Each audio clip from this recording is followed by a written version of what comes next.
भारत की दूसरी और विश्व की 23वीं सबसे ऊंची चोटी नंदा देवी और नंदा देवी ईस्ट की चढ़ाई बेहद कठिन मानी जाती है।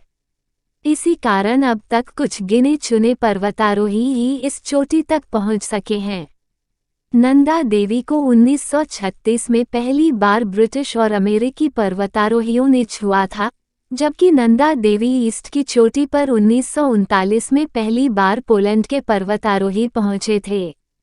वहीं हाल ही में शिखर फतह करने निकले 8 पर्वतारोही लापता हैं, जबकि 4 पर्वतारोही रेस्क्यू किए जा चुके हैं। नंदा देवी चोटी की ऊंचाई 7434 मीटर है। ये चोटी भले ही विश्व में 23वें स्थान पर आती हो, लेकिन इस चोटी तक पहुंचने में कम ही लोगों को सफलता मिली है। कहा जाता है कि इस चोटी तक पहुंचने के लिए मार्ग पर काफी तिरछे पहाड़ हैं। ऑक्सीजन की कमी के कारण चढ़ाई में आगे बढ़ पाना काफी कठिन होता है। वर्ष 1936 में ब्रिटिश अमेरिकी अभियान दल को पहली बार इस चोटी को फतह करने में सफलता मिली थी। नोएल आडेल और विल टिलमैन शिखर को छूने वाले पहले पर्वतारोही थे, जबकि नंदा देवी ईस्ट पर 1939 में पोलैंड के पर्वतारोहियों को पहली बार सफलता मिली थी।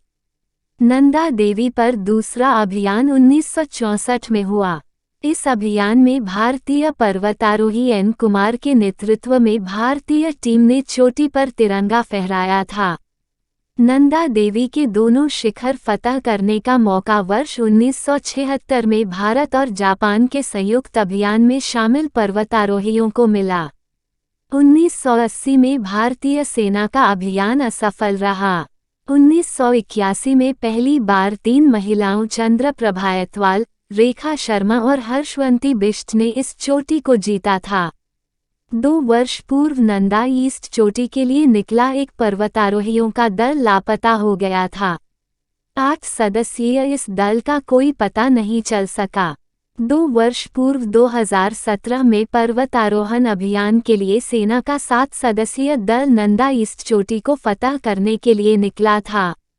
अभियान के दौरान इस दल के सभी सदस्य लापता हो गए थे। कई दिनों तक खोजने के बाद भी इस दल का कोई सुराग नहीं मिल सका। इसी तरह से वर्ष 2007 में पंचाचूली की चोटी को फतह करने के लिए निकला सेना के पर्वतारोहियों का दल लापता हो गया था। बेहद कठिन मानी जाने वाली पंचाचूली की 5 चोटियों को फतह करने में अभी तक किसी भी पर्वतारोही को सफलता नहीं मिली है।